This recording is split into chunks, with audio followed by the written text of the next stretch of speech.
آج ہم بات کر رہے ہیں مہناز رفیع کے ساتھ. مہناز تحریک استقلال کی وائس پریزیڈنٹ ہیں. تحریک میں 15 سال سے ممبر بھی ہیں اور سیاسی سطح پر بہت ہی جدوجہد کی ہے. اس کے علاوہ human rights society of Pakistan کی وائس چیئرپرسن ہیں. ہیومن رائٹس سوسائٹی 1978 سے اس کی شروعات ہوئی اور ہیومن رائٹس کے بارے میں اور ایشوز پر کافی لوگوں نے کچھ سوسائٹی میں کام کیا ہے. اس کے علاوہ عورتوں کی تحریک میں شروع سے شامل رہی ہیں. ویمنز ایکشن فورم کی ایک فاؤنڈر ممبر ہیں. اس کے علاوہ انجمن بہبود خواتین جو عورتوں کی بہبود یا اس میں شامل ہوتی ہیں، کام کرتی ہیں، ان کے ساتھ کام کرتی ہیں، اس میں بھی ہیں. کافی عرصے سے مطلب بچپن سے یہ ریڈیو اور ٹیلی ویژن میں بھی انہوں نے کام کیا ہے.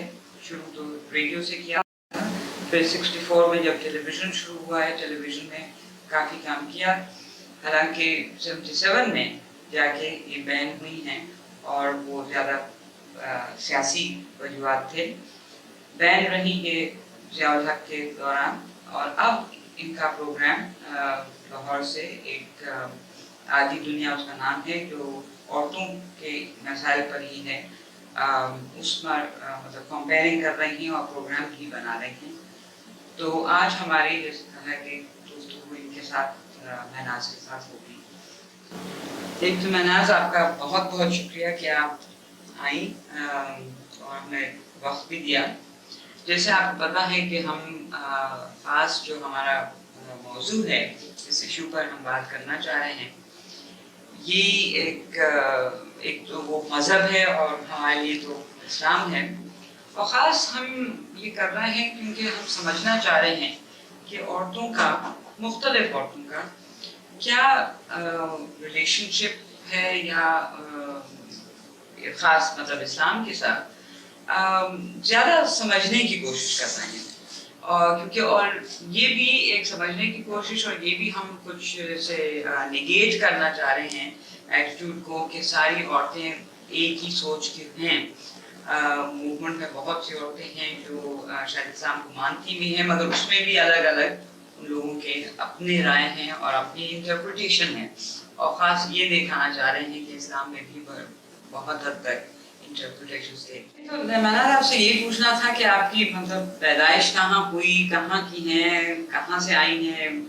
اچھا، کہاں سے آئی ہیں؟ بڑا اچھا سوال ہے. بنی اصل میں پیدا ہوئی ہوں ہندوستان کے ایک صوبے یو پی میں، اور لکھنؤ چونکہ بہت پرومیننٹ جگہ ہے اس لیے نام اسی کا میں لوں گی. ایکچوئل پیدائش میری لکھنؤ کے اندر ایک ہاسپٹل میں ہوئی تھی، لیکن رہنے والے ہم لکھنؤ کے قریب ایک چھوٹا سا قصبہ جس کا نام سندیلا ہے، وہاں کے ہم لوگ رہنے والے تھے. اور میرے والدین وہاں ایک ذمہ دار گھرانے سے تعلق رکھتے تھے. ہندوستان میں ذرا بڑی ذمہ داری جو ہوتی تھی اور وہاں اس کو تعلقہ کہتے تھے. تو میرے جو دادا تھے وہ وہاں کے تعلقے دار تھے سندیلے کے. اس کے بعد میرے جو بڑے تایا تھے وہ تعلقے دار میں، وہ بڑا بیٹا ہوں، چھوٹے بیٹے تو کافی اپر کلاس ہیں آپ ہیں. تعلق دار تو کافی اپر کلاس ہوتے تھے. اس طرح کی لائف تھی. تو وہاں ہم بالکل شروع میں بچپن جو تھا وہ وہاں سندیلے اور لکھنؤ کے درمیان گزرا. اور اس کے بعد جب پارٹیشن ہوا تو میرے بھائی، اس سے پہلے ذرا بتائیے کیا مطلب تعلق دار تھے، مگر ویسے آپ کتنے تھے، بہن بھائی کتنے تھے؟ جی، میں پہلے اگر آپ مناسب سمجھیں تو یہ بھی بتا دوں کہ میرے جو والد تھے وہ 2 بھائی تھے. تو میں نے جیسے بتایا کہ وہ بڑے تعلقے دار تھے اور چھوٹے میرے والد تھے. ایکچوئل میرے جو دایا تھے وہ تعلقے داری کا کام، ان کا یعنی ذمہ داری نہیں سنبھالتے تھے. وہ لکھنؤ یونیورسٹی میں پولیٹیکل سائنس کے ہیڈ آف دا ڈپارٹمنٹ تھے. ان کا نام چودھری محمد سلطان تھا اور وہ وہاں پڑھاتے تھے. میرے والد اصل میں ذمہ داری کرتے تھے اور اسی لیے قصبے میں وہ رہتے تھے. اور ان کی بہنیں وغیرہ تھیں، ان کی سب کی شادیاں ہو گئی تھیں. ہم 6 بہن بھائی تھے. سب سے بڑی میری ایک بہن تھی، اس کے بعد میں تھی، اور مجھ سے چھوٹی ایک بہن ہے، اور اس کے بعد میرے 3 بھائی ہیں. بہنوں سے 3 بھائی چھوٹے ہیں. हम 6 बहन भाई थे। हमारी परवरिश जो हुई बनी वहाँ कस्बे में। मेरे वालिद शुरू से चूँकि पॉलिटिक्स में रहे और उस ज़माने में मुसलमानों में 2 ही मतलब वहाँ जमातें थी, या तो लोग कांग्रेस में होते थे और या मुस्लिम लीग में होते थे। मेरे वालिद मुस्लिम लीग में थे और वहाँ सालार वगैरह भी थे। तो आप ये कह सकती हैं कि मेरे अंदर जो जरासीमें हैं वो शायद वालिद से कहीं थोड़ी बहुत लिंक, हालांकि उस वक्त एज बहुत कम थी, लेकिन बहरहाल तो वहाँ हम लोग। मगर तालीफ याफ्ता खानदान था। जी, मेरे दादा भी बनी उस जमाने में FA पास थे और वालिदा आपकी? नहीं, मैं दादा की बात कर रही हूँ। दादा FA थे, वालिद तो मेरे ग्रेजुएट थे उस जमाने के, अलीगढ़ मुस्लिम यूनिवर्सिटी से उन्होंने पढ़ा था। ताया ने मेरे पॉलिटिकल साइंस में MA किया था और वो जैसा मैंने आपको बताया कि वो औरतों में मेरी वालिदा जो थी वो ज़्यादा एजुकेटेड नहीं थी। वो समझ लीजिए कि घरेलू जिसे तालीम कहते हैं ना, कि उर्दू में पढ़ना जानती थी, शायरी से उन्हें बड़ी शगफ थी। और उनकी एक ब्याज अभी तक मेरे पास मौजूद है जो मेरे वालिद ने प्रिजर्व करके रखी थी। ये बड़ी अच्छी शायरा थी वो, इसके बावजूद कि उन्होंने तालीम किसी स्कूल कॉलेज में नहीं हासिल की। और आपको हैरत की एक बात बताऊं कि मेरी दादी जो उस ज़माने में बहुत, समझ लीजिए कि पुराना ज़माना था, वो एक ख़ास लैंग्वेज लिखती थी जो गुरमुखी से मिलती जुलती लैंग्वेज थी, हिंदी रस्मुल ख़त, और उर्दू बहुत अच्छी तरह पढ़ती थी और बड़े मतलब अदबी किस्म का ज़ौक़ रखती थी। तो जैसा कि आपने खुद कहा कि पढ़े लिखे और किसी हद तक थोड़े से जी हाँ, उस घराने से मेरा ताल्लुक़ रहा। और बचपन से मेरे वालिद इस तरह के फंक्शंस में, चूँकि आपको पता है कि उस ज़माने में लोगों को बेटों की बड़ी ख्वाहिश होती, मेरे वालिद को नहीं थी उस ज़माने में भी। वालिदा को मेरी बहुत थी, उन्हें शायद हम लोग इतने अच्छे नहीं लगते थे, हम दोनों बहनें तो कम अज़ कम जो बड़ी थी, लेकिन मेरे वालिद बहुत, उन्होंने जो कुछ आज मैं बनी वो मैं समझती हूँ अपने वालिद। मगर पर्दा वगैरह था? नहीं था। मेरी फैमिली के अंदर पर्दा सिर्फ इतना था कि मेरी वालिदा जब कस्बे में होती थी तो वो बुर्का लेकर या डोली वहाँ औरतों के लिए इस्तेमाल होती थी, उसमें बैठ के जाती थी। लेकिन जब हम लोग लखनऊ आते थे तो वो वहाँ एक कोट सिर्फ इस्तेमाल करती थी। और हम लोगों, जब हम तो बहुत छोटे थे इसलिए अभी उस एज को नहीं पहुँचे थे, ना मैं ना मेरी बड़ी बहन, जहाँ पर्दे का सिलसिला शुरू होता, इसलिए वो हम नहीं करते थे। लेकिन उसके बाद पाकिस्तान आ गए थे, यहाँ तो वैसे ही पर्दा वर्दा कोई। तो पाकिस्तान क्यों आए? क्योंकि मुस्लिम लीग में शामिल थे, क्या ख्याल था आप लोगों का? बनी उसकी मतलब आपका तो नहीं, मगर खानदान का, कि मतलब हिंदुस्तान में नहीं रह सकते थे मुसलमान, या मिल के नहीं रह सकते थे जी। कुछ आपने घर में कुछ बातें जी बहुत सुनी? असल में मैंने आपको जैसे बताया कि मेरे वालिद मुस्लिम लीग में थे, और वो न सिर्फ मुस्लिम लीग की पार्टी के यूपी के वो सेक्रेटरी थे, बल्कि वो सालार भी थे एक मुस्लिम लीग में, एक वो तंजीम थी तो उसके वो सालार भी थे। और मेरी वालिदा भी मुस्लिम लीग की विमेंस विंग में एक, मुझे याद नहीं रहा लेकिन ओहदेदार वो उस कस्बे में मतलब वो थी। तो हम एक बड़े, हमारा जो खानदान था वो बड़ा पॉइंटेड था कि ये मुस्लिम लीगर हैं, लेकिन उसके बावजूद हम सन 47 में नहीं आए। मेरे वालिद को खलीकुज़्ज़मा साहब ने और लियाकत अली खान साहब ने, न सिर्फ मेरे वालिद को बल्कि दूसरों को भी यूपी में ये कहा गया था कि वो वहीं रहें, वहाँ जो मुसलमान हैं मुस्लिम लीग में उनको रखें और वो पाकिस्तान में ना आए बल्कि हिंदुस्तान रहें। तो हम लोग 1954 में आए। उसकी वजह सिर्फ ये नहीं थी कि हम सियासी तौर पर यहाँ आए, तंग तो किया, जाहिर है कि वहाँ एक दूसरी पार्टी के आदमी थे तो थोड़ा बहुत तो परेशान किया, लेकिन वहाँ जिम्मेदारी अबॉलिशन हो गया। हाँ, आपको मैंने जैसे बताया कि हमारी तो सारी जो रोटी का सवाल था वो सब जमीनों पे था। तो जब जमींदारी अबॉलिशन हुआ तो सब कुछ गवर्नमेंट ने ले लिया, जमीनें ले ली और बॉन्ड्स पकड़ा दिए 15-15 साल के। तो अब खाने के लिए कुछ नहीं रह गया, तो जाहिर है कि वहाँ से फिर माइग्रेट ही करना पड़ता, क्या करें। तो फिर मेरे वालिद जो थे, आपकी क्या उम्र थी 47 में और 47 में मैं 4 साल की थी, 1943 में। 54 में आपने वो कई 7 और 11 11 तो आपको याद है? बिल्कुल याद है ना, मुझे याद है। मैंने वहाँ शुरुआत अपनी तालीम की वहीं से की है, और इसीलिए मुझे हिंदी आज भी बिल्कुल बहुत अच्छी तरह आती है। तो मैंने तो तालीम ही हिंदी में हासिल की, बल्कि बड़ी अच्छी यादें हैं मेरी कि मैं हैरान होती हूँ कि पाकिस्तान में वो चीज़ें आज भी नहीं उन्होंने पैदा की जो नेशनलिज्म वहाँ बच्चों में पैदा किया गया। वहाँ छुट्टी नहीं हुआ करती थी 15 अगस्त को या 26 जनवरी को, जो उनका यौम जमहूरिया कहलाता था उस दिन, या गांधी जयंती को, बल्कि हमें स्कूल जाना होता था। और वो प्रभात फेरी कहलाती थी, यानी सुबह की परेड, उसको हिंदी में प्रभात फेरी कहते हैं। तो वो हम लोग सुबह जाते थे और पूरे कस्बे में तमाम स्कूल के लड़के और लड़कियां नेशनल एंथम और कुछ नेशनल सॉन्ग्स वो गाते हुए अपने स्कूल जाते थे, और वहाँ मिठाई तकसीम होती थी। मगर कुछ टेंशन तो नहीं थी हिंदू और मुसलमान की वहाँ पर स्कूल में, या वैसे? नहीं, शुरू में तो थी बनी, बिल्कुल शुरू में जब पाकिस्तान बना है तो मकामी लोगों में नहीं थी, यानी जो वहाँ के रहने वाले हिंदू थे। हमारे कस्बे में ज़्यादातर लोग जिम्मेदार थे और उनका आपस में बहुत अच्छा सलूक था।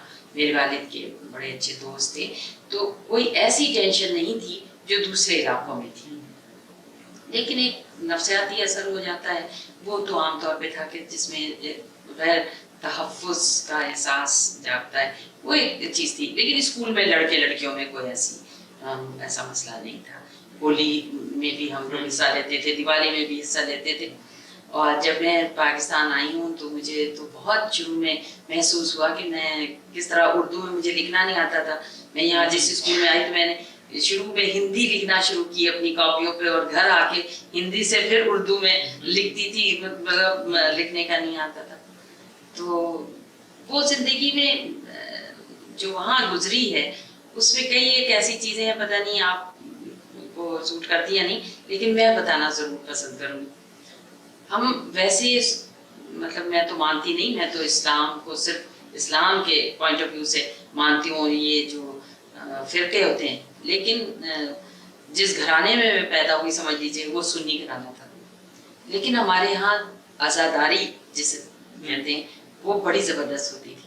हमारी ज़मीनों का एक बड़ा हिस्सा वक्फ था आज़ादारी के लिए, और उसकी एक बड़ी पुरानी स्टोरी है। वो ये है कि हमारे जो आबा अजदाद थे उन्होंने अपना घर काफ़ी ऊंचा बनाया था, तो हम नंबरदार भी वहाँ कहलाते थे। वो भी एक टिपिकल चीज़ होती है कि कई गांव होते हैं, वहाँ से मालिया वसूल करके और बादशाह तक पहुँचाना। ये नवाब वाजिद अली शाह के ज़माने की बात मैं आपको बता रही हूँ। तो राजा खसलत हुसैन हमारे जद में से थे। आपकी रिश्तेदारी थी किदवाई और हबीबुल्लाह से? जी, किदवाई से है, लेकिन वो मेरी दादी की तरफ से है, दादा की तरफ से नहीं। हम सिद्दीकी हैं। तो वो जब वहाँ वो ऊंचा उन्होंने घर बनाया तो कुछ जो आपस में राइवल होते हैं उन्होंने जाके उनको शिकायत कर दी कि वहाँ एक ऐसे नंबरदार हैं, उन्होंने बड़ा पैसा कमाया है और बहुत बड़ा घर बनाया है और आपको तो कुछ समझते ही नहीं है। तो वहाँ से हुक्म हो गया कि जाओ और उनका घर गिरा दो। उनको ये पता चला कि वहाँ से फौज आ रही है और मकान गिरा देंगे, तो उन लोगों ने बड़ी चालाकी के साथ ये किया कि एक जरी बना के और वहाँ घर में रख ली। और जब वो लोग आए तो उनको मालूम था कि वाजिद अली शाह जो है उनका की जो मजहब या फ़िरका है वो फ़िक़्ह जाफ़रिया है और सोच रखते हैं। तो उन्होंने उनसे कहा भाई अब गिराना है तो गिरा दो, ये तो इमाम बाड़ा है। तो अब वो बेचारे बड़े परेशान हुए कि बादशाह का हुक्म भी है और ये भी नहीं कर सकते। तो उन्होंने ऊपर की गुर्जी जो थी वो गिरा दी और जाके बादशाह को इत्तला कर दी। बादशाह बहुत सब खफा हुआ। उसने कहा जब तुमने देखा था कि वहाँ आज़ादारी हो रही है तो तुमने ऐसा क्यों किया? और उसको बैलेंस करने के लिए वाजिद अली शाह ने हमारे जद को एक जायदाद जो थी वो इस आज़ादारी के लिए दी। अच्छा। जब से वो हमारे यहाँ मतलब ये शुरू हो गया कि हम पूरा 10 दिन मुहर्रम हमारे यहाँ मनाया जाता था। लेकिन फ़र्क सिर्फ ये होता था कि बनिया आपने देखा होगा कि जब मुहर्रम शुरू होता है तो लोग काले कपड़े पहन लेते हैं। ہم لوگ ہرے کپڑے، ہاں ہمارے یہاں بھی ہے. اچھا ہرے دوپٹے چنے ہوئے اور بٹوے ہوتے تھے ان میں بنے ہوئے ناریل اور دھنیے اور پتہ نہیں کیا کچھ بڑی کلچر ہاں گرین تھا. تو وہ 10 دن ہوتا تھا، پھر وہ سبیلیں لگتی تھیں اور تعزیہ آتا تھا اور مجلسیں ہوتی تھیں. تو وہ ہوتا رہا اس وقت تک جب تک کہ ذمہ داری ابولیشن نہیں ہو گئی. وہ زمینیں ہماری جو وقت کی تھیں وہ بھی گورنمنٹ نے لے لی. اس کے بعد فائدہ اس کا یہ ہوتا ہے کہ ٹالرنس آ جاتی ہے کسی اور بالکل آ جاتی. مجھے یاد ہے کہ میری پھوپھیاں، میری والدہ، میری دائی وہ سب جاتی تھی. جب تازیہ آتا تھا تو رات میں مرد ہٹا دیے جاتے تھے اور وہ جاتی تھی اور وہ جڑیاں چڑھاتی تھی. جڑیاں کہتے ہیں وہ روٹی میں گھی لگا کے اس پہ چینی چھڑک کے اور اس کو موڑ کے اور وہ رکھے آتے تھے. اور جو چھوٹے چھوٹے علم ہوتے تھے وہ اس میں لگاتے تھی جا کے کہ جی یہ ہماری کوئی خواہشات ہیں جو پوری ہو جائیں. تو وہ ایک لگاؤ آپس میں پیدا ہو جاتا تھا. یہ جو اب میں دیکھتی ہوں نا کہ آپس میں فرقوں میں نفرتیں ہیں، وہ چیزیں وہاں نہیں بنی ہوتی تھی. میں تو یہ کہوں گی جیسا میں نے آپ کو پہلے کہا کہ ہندو اور مسلمانوں میں بھی کم از کم ہمارے علاقے میں نہیں تھی وہ فیلنگس جو اب دیکھنے میں آتی ہیں. تو خیر میرا بچپن جو تھا وہ اس طرح کی زندگی میں گزرا. پھر ہم دیہات جاتے تھے، وہ بیل گاڑیوں پہ پردہ وردہ لگ جاتا تھا اور ہماری گھروں کی بڑی جو بہنیں بڑی ہوتی تھیں یا والدہ میری یا پھوپھیاں اور ہم لوگ سب گاؤں جاتے تھے. گاؤں میں جھولے ڈالے جاتے تھے، باغ تھے آموں کے، وہاں جھولے پڑتے تھے ساون میں اور وہاں پکوان پکتے تھے. مطلب وہ ایک تمام ایک مختلف کلچر تھا جو یہاں نہیں ہے وہ کلچر. تو اس میں ہم پروان چڑھے اور پھر جیسے میں نے آپ کو بتایا کہ ذمہ داری ابولیشن ہو گیا.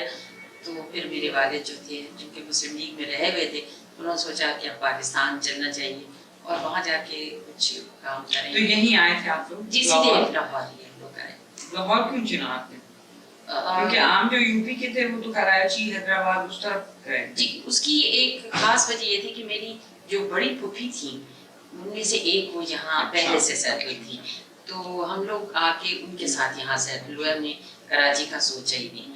تو پھر ہم یہیں آئے اور یہیں اسکول میں داخل ہوئے، میں اور میری بڑی بہن. ہم 2 پیدا ہوئے تھے، باقی جو تھے وہ پاکستان میں. میری ساری عمر آپ لاہور میں رہی؟ جی اس کے بعد سے 1954 سے لے کر اب تک.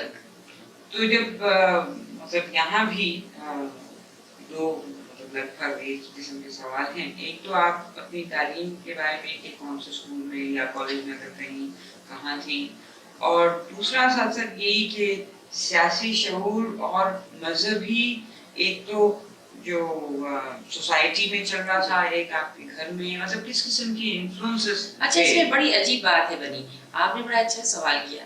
میرے والد بڑے پروگریسو ذہن کے آدمی تھے. وہ مذہب کو اتنا اپنی ذات پر بھی نہیں طاری کرتے. تو انہوں نے کئی دفعہ خود سنایا، میری دادی نے سنایا کہ بچپن میں کبھی میرے دادا ان سے کہتے تھے کہ نماز پڑھو تو وہ کہتے تھے کہ کیوں نماز پڑھوں. ان کا کہ اللہ میاں تمہیں کوڑے لگائیں گے. انہوں نے کہا یہ اللہ میاں جانے میں جانوں، آپ کیوں مجھے مطلب مجبور کرتے ہیں. مطلب وہ بہت تھوڑے سے اپنے باپ کے ساتھ بہت زیادہ، بلکہ تھوڑے نہیں بہت زیادہ فری سے تھے. تو وہ اس طرح کی مطلب باتیں کر جایا کرتے تھے ان کے ساتھ. تو وہ بہت مطلب پروگریسو ذہن کی. لیکن میری والدہ جو تھی وہ ذرا کنزرویٹو ذہن کی تھی. وہ مزاروں پہ بھی جاتی تھی، نماز بھی سارے 5 وقت کی پڑھتی تھی، نظر نیاز بھی ساری کی ساری دیتی تھی. شبرات ہو یا کنڈے ہوں یا وہ مطلب جو بھی ایسی چیزیں ہوتی ہیں ان سب کو پوری طرح سے وہ کرتی تھی. اور ڈانٹ ڈپٹ بھی ہم سب کو ہوتی تھی کہ نماز پڑھو فلاں کرو. لیکن کوئی ہم نے پابندی کے ساتھ نہیں کی. اور اس کی بڑی شے ہمیں اپنے باپ سے ملی. مگر قرآن آپ کو جی وہ تو طریقہ تھا. آپ کو پتا ہے کہ 5 سال 4 سال کی عمر میں بٹھا دیے جاتے تھے قرآن پڑھنے کے لیے. ترجمے کے جی نہیں کوئی نہیں ترجمہ وغیرہ کچھ نہیں پڑھا. وہ تو اب آگے پڑھا. جب گھر میں مذہب کی کبھی مطلب بات یہ اس کے علاوہ کہ نماز پڑھ لو یا روزے رکھ لو، اس کے علاوہ کبھی ڈسکشن سماج کے اندر مذہب کا ایک رول جو ہے بنی وہ ایک موجود تھا گھر کے اندر کہ सारी आज़ादी है, बात करो, खेलो, जाओ, बाहर निकलो, पर्दे की भी पाबंदी नहीं थी, लेकिन उसके बावजूद एक ये तालीम हमारे घर में लड़कों और लड़कियों दोनों को हमेशा से मिली कि मज़हब ये कहता है, ये इस पे अमल ज़रूर करना है, और ये नहीं कहता, और वो मजहब इस्लाम था, वो इस्लाम था मज़हब। तो इसलिए जो मज़हब के साथ एक बचपन से लगाव है, उसकी एक बड़ी वजह ये है कि हम पे किसी ने ज़बरदस्ती नहीं की। एक हो जाता है ना कि आपको ज़बरदस्ती कुछ करवाया जाए तो आदमी रिएक्शन के तौर पर उससे नाला हो जाता है, ये भी चीज़ नहीं थी। यानी आहिस्ता आहिस्ता, जैसे कहते हैं ना कि किसी आदमी के अंदर कोई चीज़ उतारी जाए, वो इस तरह आहिस्ता आहिस्ता उतरती रही। तो वो आज तक हमारे जहन में है कि बेइख्तियार जब अजान होती है तो एक बड़ी अजीब सी बात है कि सर पे फौरन हम दुपट्टा रख लेते हैं। तो मतलब ये छोटी छोटी चीज़ें हैं जो बताती हैं कि शुरू से ही मज़हब किस तरह आदमी के दिल में रहा है, या ये कि मीलाद घरों में नमाज वगैरह आप पढ़ते थे? जी, नमाज पढ़ते थे, लेकिन मैंने जैसे आपसे कहा पाबंदी के साथ नहीं, कि जैसे सुबह देर से उठे तो फजर की नमाज तो ऐसे ही गोल हो गई, अब जोहर की नमाज स्कूल में गुजर जाती थी तो रह जाती थी, इशा की नमाज या मगरिब की नमाज वो पढ़ ली। तो मतलब इस तरह से, या कभी ऐसा हुआ कि पूरे दिन ही कोई नमाज नहीं पढ़ी, किसी दिन सुबह सुबह उठ गए तो फजर की नमाज भी हो गई। वो जो मुस्तकिल एक चीज़ होती है वो कभी मतलब नहीं हुई। लेकिन मेरे वालिद ने जब पाकिस्तान आ गए और उसके कुछ सालों के बाद वो भी काफ़ी रिलीजियस हो गए, यानी जो पहले नहीं थे। आने के बाद 50s में? हाँ। अच्छा, बहुत ये बताइए इसका कैसे हुआ?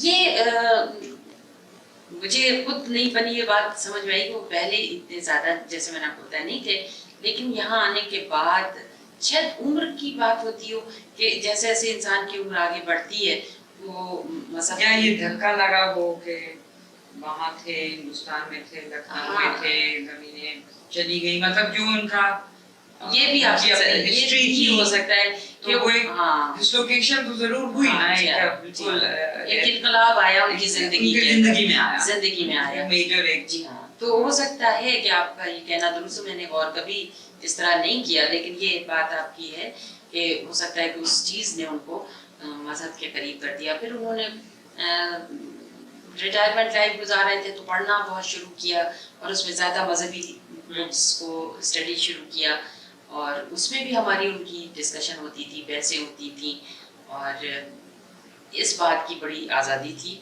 मेरे वालिद के और हमारे दरमियान। वो मेरा एक मंझला भाई है और वो आर्मी में है, वो बहुत ही प्रोग्रेसिव जहन का था, और हम सब बड़ी इतनी बहसें करते थे कि बाज़ दफ़ा लोगों को ख्याल होता था कि शायद ये लड़ने लग गए हैं आपस में, क्योंकि मज़हब के मामले में जब आदमी इतना बोलने लग जाए।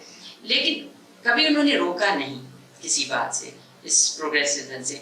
लेकिन ये कि हमें मज़हब होते हुए भी हम जो मुल्ला हमें बात कहता था या जो बड़ी बैकवर्ड सी बातें हमें लगती थी, हमें लगता था कि ये मज़हब नहीं है।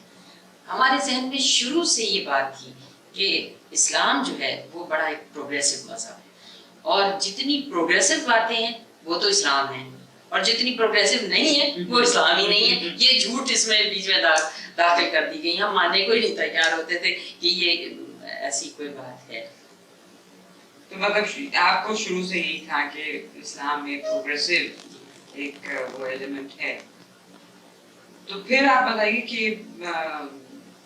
मगर आपने अब तक कुरान वैसे तर्जुमे के साथ नहीं पढ़ा था या जी, मतलब आपको अपनी दिलचस्पी हो गई थी आपके? नहीं, शुरू में बनी, मैंने कोई नहीं पढ़ा कुरान को इस कदर तर्जुमे के साथ। ये काफ़ी मतलब बात की बात है, यानी समझ लीजिए कि मेरी अपनी उम्र शायद 30s में आ गई थी, उसके बाद मैंने ये महसूस किया कि जब बातें हम करते थे तो कई दफ़ा हमारे मिलने वाले या दोस्त या कोई और लोग मज़हब से बिल्कुल बेगानगत का इजहार करते थे, कहते थे खुदा नहीं है। मेरे फूफा हैं, वो एथीस्ट हैं, वो कहते हैं कि खुदा कोई चीज़ नहीं है। ये एक वक्त था जब मज़हब को इस्तेमाल किया गया, तो अब उसकी कोई ज़रूरत नहीं बाकी रह गई। तो उसके डिफेंड में मैंने اس کے ترجمے کو پڑھنا شروع کیا، کیونکہ میرا دل اس بات کو نہیں مانتا تھا کہ خدا نہیں ہے یا مذہب ایک صرف اس وقت کی ضرورت تھی، آج کی ضرورت نہیں ہے. تو میں نے اس کے لیے پھر پڑھنا شروع کیا، کچھ مذہبی کتابیں بھی پڑھی، کچھ مجھے کسی چیز پہ یقین تھا کسی پہ نہیں تھا. ظاہر قرآن پہ تو مجھے یقین ہے اور اس وقت بھی تھا، اس میں میں نے جو ترجمے پڑھے، لیکن میں نے تفاسیر نہیں پڑھی، کیونکہ جب میں تفاسیر پڑھتی تھی بنی تو مجھے یہ احساس ہوتا تھا کہ اس میں سے بہت سی باتیں میں ذہنی طور پہ نہیں قبول کر رہی، اس لیے میں نے صرف ترجمہ پڑھا، تفسیر نہیں پڑھی.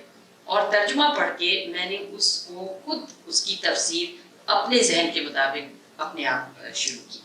تو مجھے یوں لگتا ہے، میرا آج بھی یہ پورا ایمان ہے کہ قرآن میں کوئی ایسی بات نہیں ہے جو پروگریسو نہ ہو. یہ بتائیے بناس کہ آپ نے مطلب پڑھنے میں کوئی رکاوٹ تو کبھی نہیں تھی کہ مطلب تعلیم جو فارمل تعلیم ہوتی ہے، اسکول بھی آپ نے ختم کیا، کالج گئی؟ جی ہاں، اسکول آپ نے پوچھا تھا. جب ہم یہاں آئے ہیں تو اصل میں اور میری جو بڑی بہن تھی وہ میرے اپنے والد سے پہلے آ گئے تھے اپنی پھوپھی کے ساتھ لاہور. وہ لوگ ابھی مائگریٹ نہیں کیے تھے میرے والد، انہوں نے تقریباً ہمارے آنے کے 1 سال کے بعد وہ پاکستان آئے.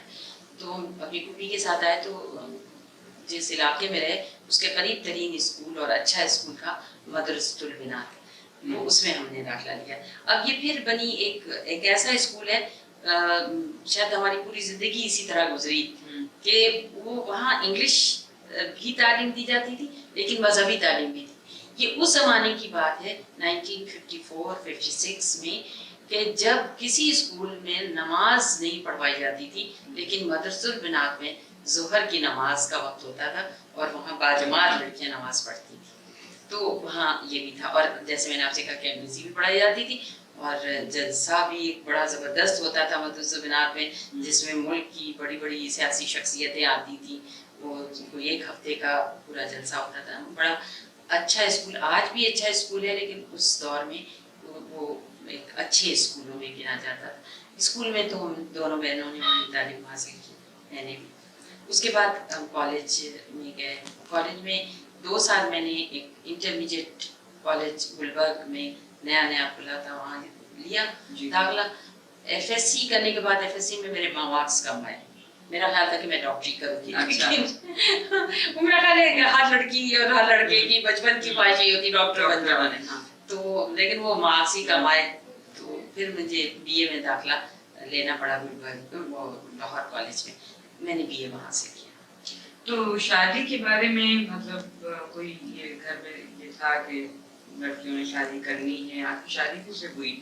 تب آپ کے والدین نے کروایا؟ جناب آپ کو میں بتاؤں، میرے والد اتنے پروگریسو تھے کہ اس دور میں ان کی بھی پسند کی شادی تھی. اچھا، ان کی لو میرج تھی میری والدہ سے. تو نہیں، آپ اس کو لو میرج اس طرح نہیں کہہ سکتے. بالکل. وہ میری کیا عمر تھی آپ کی جب شادی؟ میری عمر ذرا کچھ زیادہ ہو گئی تھی، مگر گھر سے کوئی پریشر نہیں، کچھ نہیں تھا. لیکن اس کی کچھ وجوہات تھی بنی میری شادی کی. اس میں پتہ نہیں آپ کی دلچسپی کی بات ہے یا نہیں، میری بڑی بہن جو تھی وہ میرے لیے آئیڈیل تھی. حالانکہ ہم میں 3 سال کا فرق تھا، لیکن میں اور وہ بڑے کمپینین شپ جسے کہتے ہیں وہ ہم میں تھا. ان کی شادی ہوئی تھی میرے پھوپھی کے بیٹے کے ساتھ اور ان کی ایک بچی ہوئی اور اس کے کچھ 1 سال گزرا تھا کہ ان کا انتقال ہو گیا. اس بچی کو میں نے اڈاپٹ کر لیا. میری اس وقت شادی نہیں ہوئی تھی اور میں اسے پالتی رہی. جب وہ تقریباً 8 ساڑھے 8 سال کی ہوئی وہ بچی، تو گھر میں سب کا خیال یہ تھا، جو میرے بہنوئی بھی تھے اور میرے پھوپھی کے بیٹے بھی تھے، کہ آخر انہوں نے بھی شادی کرنی ہے اور میری بھی شادی ہونی ہے اور اس پھر بچی کا کیا ہوگا جو میرے پاس پلتی رہی. تو میری خواہش سے ہی وہ شادی پہ میرے بہنوئی کے ساتھ ہو گئی.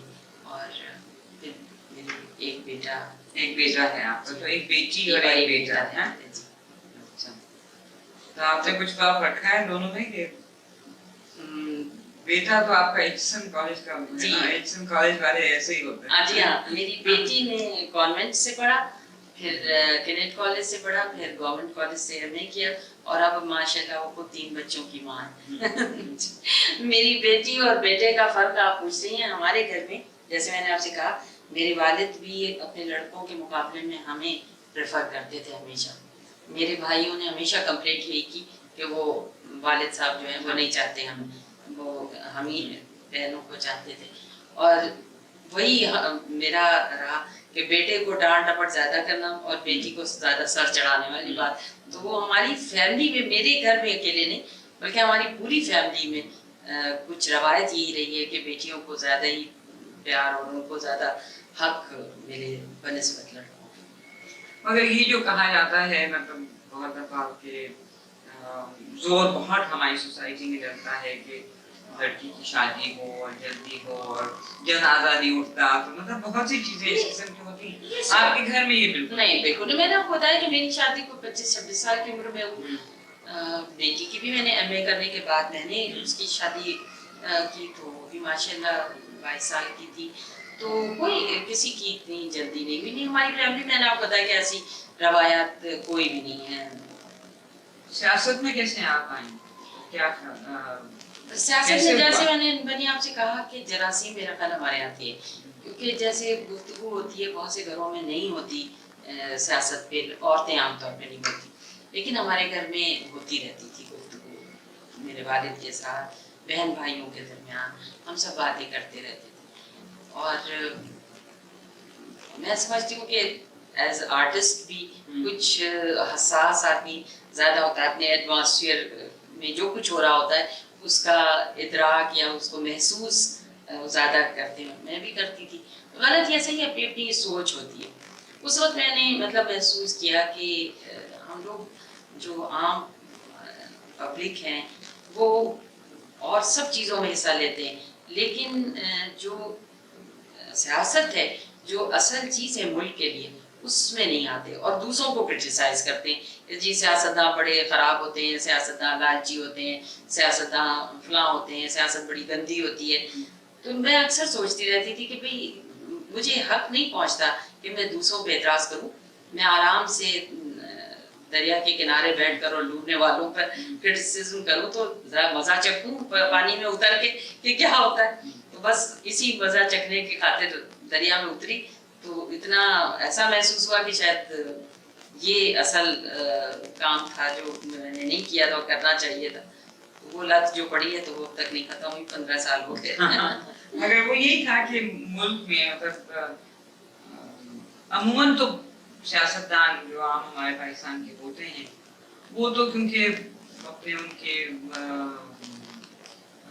खासतौर पे जो जमींदार लोग होते हैं कि अपना छोटा नल का पानी काम करवाना मतलब गांव का या पैसे बनाने के लिए आते हैं।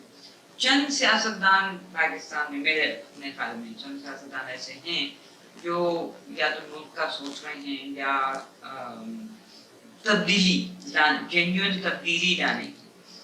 तो आपका ये लग रहा है कि आप सियासत में आई क्योंकि आप कुछ बदलना चाह रहे हैं जी, तो वो उस पर जरा बताइए कि क्या आपके खास ज़हन में क्या था कि क्या बदलना है? मैंने जैसे आपसे कहा कि हसास तबीयत आदमी को मजबूर करती है, तो वो मजबूरी यही थी जब लोगों को मैं देखती थी कि उनके कोई काम नहीं होते, उनके मसाइल बढ़ते चले जा रहे हैं। कोई आता था कि कहीं नौकरी दिलवा दो, कोई आता था कि बच्चे को कहीं स्कूल में दाखिला दिला दो, कोई आता था कि जी बिजली नहीं है, पानी नहीं है, गंदगी है, फलां चीज़ है। तो महसूस होता था कि इतनी प्रॉब्लम्स हैं और वो जो तबका है जिसे हम कहते हैं कम आमदनी वाला या गरीब लोग बेचारे, उनको तो कहीं खड़े होने का हक भी लोग देने को तैयार नहीं। यानी उनका जेन्युइन काम भी नहीं हो सकता, वो किसी दफ्तर के दरवाजे को खटखटाने का भी हक नहीं रखते। तो फिर उनके लिए आदमी सोचता था, लेकिन मैं सोचती थी कि मैं कितनों का काम करा सकती हूँ। ये जो सोशल वर्क होता है अभी हम करने की कोशिश करते हैं, लेकिन सच्ची बात ये है कि इसका कोई फायदा नहीं, क्योंकि आप कितने आदमियों का काम करा देंगे, 2 का कर देंगे, 4 का, 5 का, 10 का। असल चीज है कि आप जब तक मुल्क के हालात को तब्दील नहीं करेंगे कि जिसमें हर आदमी को बराबर का हक हासिल होगा, मुल्क की जो चीजें हैं उन पे उसका तसल्लुत एक जैसा नहीं होगा, उस वक्त तक आप कुछ हासिल नहीं कर सकते। तब मैंने सोच कर एक पॉलिटिकल पार्टी ज्वाइन की कि चलो मैं इस प्लेटफॉर्म से कोशिश करती हूँ, अगर कभी मेरी पार्टी को या मुझे मौका मिलेगा तो मैं इन लोगों के लिए कुछ कर सकूँगी। लेकिन मैं एतराफ़ आपके सामने ये करना चाहती हूँ कि मुझे लगता है कि जो लोग जेन्युइन किसी नज़रिए की खातिर, किसी तब्दीली की खातिर कुछ काम करना चाहते हैं, वो इस मुल्क में अब तक फेल हो रहे हैं, वो कोई कामयाब नहीं। कामयाब वही लोग हैं जो ज़ाती कामों की गरज से सियासत करते हैं। वो दिनों में पार्टियां तब्दील करते हैं, दिनों में अपने नज़रियात तब्दील कर लेते हैं। उनसे कोई कुछ नहीं पूछता कि भाई कल तक तुम इस ख्याल के थे, आज तुम इस ख्याल के हो गए हो, कल तक तुम इस पार्टी में थे, आज तुम इस पार्टी में हो, सुबह तुम दूसरी पार्टी में हो, तुम्हारे खानदान का एक फर्द एक पार्टी में, दूसरा दूसरी पार्टी में। उन्हें क्या फर्क पड़ता है बनी, उनके काम होते रहते हैं। उन्हें इससे मतलब नहीं कि बकाया लोग दुनिया में किस तरह जिंदगी बसर कर रहे हैं।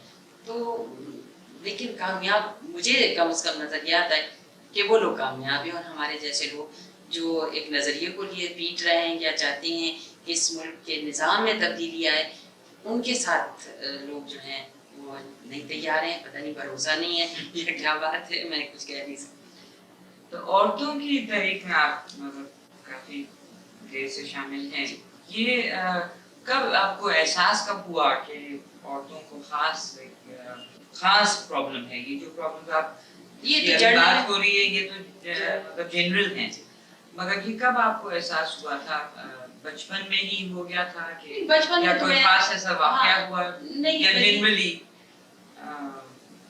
बचपन की बात तो मैं नहीं करूंगी, लेकिन जब शऊर आना शुरू हुआ तो मैंने एक चीज बड़ी महसूस की, और ख़ास तौर से जो हमारी फैमिली बैकग्राउंड, यानी मैं अपनी एक तो होता है ना कि चचा ताया फूफियाँ और चचा ताया के कजन्स, एक तो मतलब वो भी फैमिली ही एक तरह से होती है, और एक मेरी ज़ाती फैमिली। मैंने जैसे आपसे कहा कि हमारी ज़ाती फैमिली में तो लड़कियों को बहुत अहमियत थी, लेकिन जैसे मेरे वालिद के चचाजाद भाई या फूफीजाद बहनें या वो जो इस किस्म के लोग थे, मैं वहाँ भी देखती थी कि लड़कियों को कोई आज़ादी हासिल नहीं थी। उनसे ये भी नहीं पूछा जाता था कि तुम्हारा रिश्ता फला जगह हम कर रहे हैं तो तुम्हें मंजूर है या नहीं है। हद ये है कि मेरी सगी फूफी की बेटी जो बाद में मेरी नंद भी बनी, उनकी फर्स्ट मैरिज जो हुई, उन्होंने बाद में फिर अपनी पसंद से कर ली शादी, लेकिन जो फर्स्ट मैरिज हुई वो मुझे याद है आज तक। मैं उस वक्त बहुत छोटी थी उम्र की, और एक बहुत ही मोटे और काले और बहुत बड़ा बाराबंकी के ताल्लुकदार थे, और उनके साथ ज़बरदस्ती उनकी शादी करा दी गई। और वो जिस तरह रोती थी और जिस तरह मतलब वो जो मांझे बिठाने का पीरियड था और उसमें हम जाते थे उनसे पींडियाँ तुड़वाने के लिए, उन्हीं के पास चले जाते थे, छोटे थे तो वो बड़ी बहन थी। तो जब मैं देखती थी तो एहसास न होते हुए भी एक एहसास होता था कि जैसे मतलब लड़कियां खुश होती हैं शादी से, वो इसमें चीज़ नहीं। लेकिन जैसे जैसे मैं बड़ी होती गई मुझे पता चला कि ये शादी इनकी बेजोड़ थी, इनकी पसंद नहीं थी, ज़बरदस्ती कर दी गई। नतीजा उसका ये हुआ कि उन्होंने फिर डाइवोर्स ले ली और फिर दोबारा उन्होंने अपनी पसंद से शादी की। इस तरह के कई वाक़यात हुए। एक हमारे दूर की ही अजीज़ खातून थी, उनकी भी शादी इसी तरह उनकी मर्जी के बगैर, उनकी कहीं और ख्वाहिश नहीं थी, लेकिन खास उस लड़के के साथ वो नहीं चाहती थी। वो फैमिली का लड़का था, वो खुदा से तौबा करके कहते हैं डिफेक्ट इंसान के अंदर होते हैं, उसकी बात नहीं करनी चाहिए। वो काने थे, एक आंख उनकी बचपन से ही नहीं थी, लेकिन लोगों ने कहा कि अगर इसको हम अपनी लड़की नहीं देंगे तो बाहर से कौन मिलेगी। तो वो बड़ी खूबसूरत थी, हमारी फूफियों में से एक होती थी जरा दूर की, उनकी शादी ज़बरदस्ती उनके साथ करती हुई। उसका नतीजा ये हुआ कि उन्होंने खुदकुशी कर ली। तो ये जो वाक़यात थे बनी, वो तो थे ख़ानदान के अंदर। अभी जैसे जैसे मैं बड़ी होती गई, मुझे अपनी किसी दोस्त से उसके घर के बारे में मालूम होता कि वहाँ पिटाई हो रही है, उसकी माँ को उनके वालिद ने मारा किसी बात में, या उनसे कहा गया कि तुम खामोश रहो, तुम कौन होती हो, तुम बदअकल हो, तुम फलां हो। और जबकि हम ये देखते थे कि जब हम पढ़ने जाते हैं तो भाइयों के मुकाबले में हमारे नंबर भी कम नहीं आते हैं, हम ज़हनी तौर पर भी उन जैसे ही, और कई जगह उनसे बेहतर भी हैं। तो फिर क्या वजह है कि हमारे साथ ये सलूक होता है? तो हमें महसूस होता था कि भाई ये माशरा है इसमें मर्दों को सहूलत मिली हुई है, जायदादें उनके पास है, पैसा उनके पास है, औरतों को नौकरी नहीं करने दी जाती है, औरतों को कोई काम नहीं करने दिया जाता, उन्हें ज़बरदस्ती डिपेंडेंट रखा जाता है कि वो मर्द के डिपेंडेंट ज़बरदस्ती रहें। वो कर सकती हैं लेकिन नहीं करने दिया जाता, और कहा जाता है कि अगर ये कमाने लग जाएंगी तो ये तो धू हो जाएगी और फिर ये तो एटमॉस्फेयर ही खराब कर देंगी घर का, तो मतलब इनको ऐसे रखो तो ये हालात बहुत अच्छे रहेंगे। तो जब मैं ये चीज़ें देखती थी बनी तो मुझे बड़ा दुख होता था, लेकिन समझ में नहीं आता था कि क्या करें। तो जब यहाँ वैफ की पहली मीटिंग हुई और सबको इनवाइट किया गया, तो पता नहीं किस तरह मुझे भी किसी ने इनवाइट कर लिया और मैं वहाँ आई और मैंने बातें सुनी, तो मुझे एक तड़प पैदा हुई कि मैं इनके साथ काम करूं। ये एक प्लेटफॉर्म ऐसा है कि जहाँ से हम औरत के हुकूक के लिए या औरत के लिए कुछ कर सकते हैं, काम कर सकते हैं। अब आपका वैसे अमेरिका हमारा तजुर्बा भी रहा है पिछले 11-12 साल में जो इस्लामाइजेशन का था, और इस्लाम का एक तो स्टेट की तरफ से बहुत जोर था, इलीगल था मगर जाहिर था, तो जो औरतों की रेजिस्टेंस भी हुई है वो भी इसी की वजह से काफी हद तक जो खास ये मूवमेंट चली है, हालांकि मूवमेंट पहले से शुरू हुई थी। तो अब आपका अपना एक तो सवाल ये कि आपका अपना अभी तक आपका इस्लाम के साथ तो है। जी बिल्कुल, कि एक मतलब वो ये एक खुदा है जी, और रसूल भी है और कुरान जो है वो एक रिवील्ड बुक, जी, मतलब वो खुदा की तरफ से है। अब आपने कुरान तो पढ़ ली होगी पिछले 11 साल में, मेरा ख्याल है हम सब ने कुरान पढ़ लिया अपने चाहे किया ना किया, कुरान सबने पढ़ ली है। और जब आपने पढ़ी तर्जुमे के साथ, तो क्या मतलब आपका फीलिंग्स क्या थी उस पर, मतलब कि जो आपके ख्याल में ज़हन में था कि इस्लाम में ये प्रोग्रेसिव, जैसे आप कह रही थी कि जो चीज़ प्रोग्रेसिव है वो इस्लाम में है, तो क्या लगा था और अब भी आपको लगता है इस्लामाइजेशन और ये सारी जो बहस और डिस्कशन भी अब चली है, जी, अब भी यही लगता है? बिल्कुल बनी। मैं अब भी ये कहती हूँ कि जो ज़ियाउल हक साहब के दौर में ज़बरदस्ती इस्लाम की इंटरप्रिटेशंस पेश की गई, जिसमें औरतों के खिलाफ कवानीन भी बने, हुदूद ऑर्डिनेंस बना या ये लॉ ऑफ एविडेंस की बात हुई, मैं ये समझती हूँ कि ये सारी चीज़ें गलत हैं। ये उन लोगों की सोच है जिन्होंने मज़हब को आज से 1400 साल पहले जो कुछ होता था उसी रंग में देखना चाहते हैं।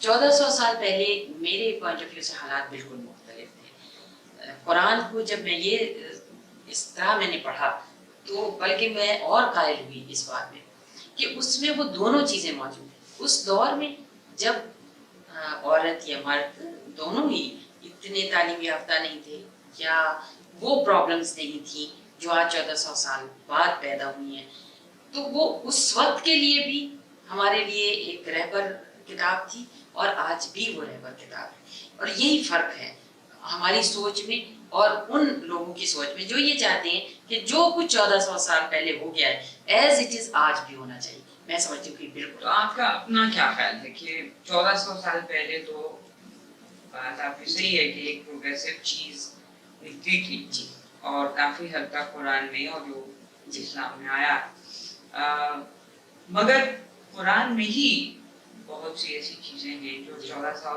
साल बाद काफ़ी बेतुकी लगती, मगर फिर भी वो एक किताब ऐसी है जो आप भी कह रही हैं कि इट्स फॉर एवर। तो ये बनी मैं उसको इस तरह लेती हूँ कि जो बातें आज हमें ज़रूरत नहीं है, मैं उसको इस तरह कहूँगी, जो आपने जुमला कहा है मैं उसको इस तरह कहूँगी कि आज उसकी ज़रूरत नहीं है। तो ज़रूरी नहीं है कि जो चीज़ें आज की शक्ल में आपको ज़रूरी नहीं है आप उनको उठाकर इम्प्लीमेंट करें, आप उनको छोड़ दें उस ज़माने के लिए जब उनकी ज़रूरत थी। आज आप उन चीज़ों को लें जिनमें आपको आज ज़रूरत है, सिर्फ उसको उस लाइट में या उस रोशनी में उसके आप उन चीज़ों पे इम्प्लीमेंट करें, उन चीज़ों को भूल जाएं जिनकी ज़रूरत ही आपको नहीं है। لیکن مصیبت یہ ہے کہ ہمارا جو ملا ہے وہ چاہتا ہے کہ نہیں ان چیزوں کو بھی جن کی آج کوئی ضرورت نہیں ہے اور ہمیں وہ نظر آتا ہے کہ وہ آج کے دور میں فٹ ان بھی نہیں ہوتی، ان کو زبردستی ہماری زندگیوں پہ لاگو کرنے کی کوشش کرتے ہیں. اسی لیے لوگ اسلام سے دور ہوتے جاتے ہیں، جن لوگوں کو یہ لگتا ہے کہ یہ اب ایک پرانی چیز ہو چکی ہے، اس کی کوئی ضرورت نہیں باقی رہ گئی، اور زبردستی امپلیمنٹ کرتے ہیں. جیسے میں آپ کو ایک مثال دیتی ہوں کہ اسلام میں روزہ ہے اور یہ ان چیزوں میں سے ہے جو فرائض میں سے ہے، لیکن موجود ہے قرآن میں بھی کہ بعض حالات میں اگر تم روزہ نہیں رکھ سکتے تو نہ رکھو، اس کا دے دو افزانہ یا جو بھی ہوتا ہے. لیکن اب مولوی نے تو یہ کہہ دیا کہ وہ صرف اس شکل میں ہو سکتا ہے کہ آپ کو بیمار ہو بس. میں یہ کہتی ہوں یہ بات نہیں ہے. اب آپ آج دیکھیں کہ جب کوئی جیٹ پہ جاتا ہے یا ہوائی جہاز پہ جاتا ہے کہیں جاتا ہے تو یہ سائنس نے کیا ہے کہ آپ وہاں فاقے سے نہ جائیں، تو وہ نہیں روزہ رکھ سکتا. ایئر فورس میں بہت سے ایسے لوگ ہیں جن کو جو فلائی کرتے ہیں وہ روزہ نہیں رکھ سکتا. حالانکہ سفر میں تو ویسے بھی قرآن میں ہے ہاں لیکن وہ سفر تو دوسری چیز تھی میں سمجھتی ہوں. لیکن مطلب یہ کہ اب یہ چیز اس وقت کے لیے نہیں تھی، یہ آج کے لیے ہے. اور جیسے آپ نے کہا سفر کی بات، اس وقت سفر ہوتے تھے کئی مہینے کے اور ریگستان میں سے گزر کے جانا پڑتا تھا تو آپ کو چھوٹ مل گئی تھی. آج آپ یہاں سے کراچی جاتے ہیں 800 میل اور 2 گھنٹے میں پہنچ جاتے ہیں. وہ کون سا سفر ہے آپ کا کہ جس میں آپ روزہ نہ رکھیں؟ تو کہنے کا مطلب میرا پھر وہی یہ بنی کہ اگر ہم اس کتاب کو صرف اپنے سامنے گائیڈ لائن کے طور پر رکھ لیں اور اس سے صرف گائیڈنس لیں تو اس سے بڑا پروگریسو مذہب میں پھر کہوں گی نہیں ہے. سوشلزم میں یا کمیونزم میں آپ دیکھیے کہ جو باتیں کہی گئی ہیں قرآن کو اگر ہم تفسیر سے پڑھیں تو اس سے کہیں زیادہ آگے گیا ہے، اس معنوں میں کہ پوری زمین کو اللہ کی زمین کہی گئی ہے اور اس کے بعد اس کا نائب جو بھی خلیفہ یا جو بھی حکمراں ہوتا ہے، حکومت ہوتی ہے، حکمراں نہیں اب فرد کے نام نے، وہ اسٹیٹ کی زمین ہوتی ہے اور وہ کوئی مالک نہیں ہے اس کا، یا فرد نہیں مالک ہے. لیکن آج یہ بات اسلام کے پوائنٹ آف ویو سے نہیں کہی جاتی بلکہ اسلام میں جاگیرداری نظام کو تحفظ دیا جاتا ہے. اسلام میں پراپرٹی تو ضرور ہے، ہاں پراپرٹی بھی ہے، انہیریٹنس بھی ہے، بالکل ہے. تو مطلب جیسے آپ نے کہا کہ سوشلزم اور کمیونزم سے بھی بڑھ کے اسلام میں ہے، وہاں تو ایک کانٹرڈکشن یہی آ جاتی ہے کہ کمیونزم اور سوشلزم میں پرائیویٹ پراپرٹی کا بالکل تصور بالکل ہے ہی نہیں. حالانکہ اسلام میں ہے اور یہ بھی خاص لکھا ہوا ہے کہ انہیریٹنس پہ کس کی کتنا فیصد ان کو ملے گا. تو یہاں ایک تو اس پر، اور دوسرا آپ سے اس پر ایک سوال اٹھتا ہے کہ اگر، اور یہ سوال اٹھتا ہے کیونکہ ہماری جو موومنٹ بھی رہی ہے اس میں بھی یہ سوال اٹھا ہے کہ اگر ہم کہیں کہ قرآن میں سے ہم اپنی مرضی کی آیتیں نکال کے جو 1989 میں ہمیں لگتی ہیں کہ وہ صحیح ہیں، تو مولوی بھی یہی کرتے ہیں کہ ہم بھی کچھ سے سلیکٹ کرنا ہے. مولوی بھی یہ کرتے ہیں کہ وہ بھی تو پوری قرآن کی کبھی بات نہیں کرتے، وہ بھی بہت ہی سلیکٹیولی، جیسے اب ہوا ہے کہ سارا اسلامائزیشن عورتوں کو پڑ گیا تو انہوں نے بھی سلیکٹیولی نکال دیا.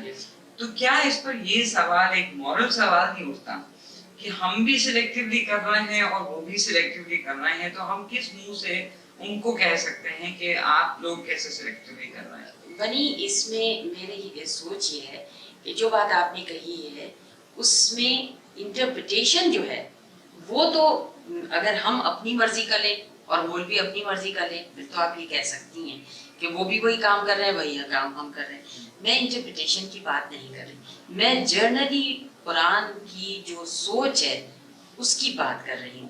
اس سوچ کو اگر آپ عمل کے لیے ایک گائیڈ لائن تصور کر لیں اور اس گائیڈ لائن میں اگر کہیں، میں مثال کے طور پہ آپ سے کہتی ہوں کہ یہ لکھا ہے کہ آپ چھتری اور چھڑی لے کر زو کے اندر داخل نہ ہوں، تو ایک لطیفہ تھا کہ وہاں ایک آدمی نے دوسرے کو نہیں داخل ہونے دیا، تم نہیں اندر جا سکتے. انہوں نے کہا کیوں؟ انہوں نے کہا یہاں لکھا ہے کہ چھڑی اور چھتری یہاں رکھو اور جاؤ. تو نہ تمہارے پاس چھتری ہے اور نہ ہی چھتری ہے، تو تم رکھ نہیں سکتے، تو اندر نہیں جا سکتے. تو بالکل اسی طرح ہم نے کر لیا کہ اگر ہے چھڑی اور چھتری تب رکھ دیجئے، نہیں ہے تو بھئی آپ نکل کے چلے جائیے.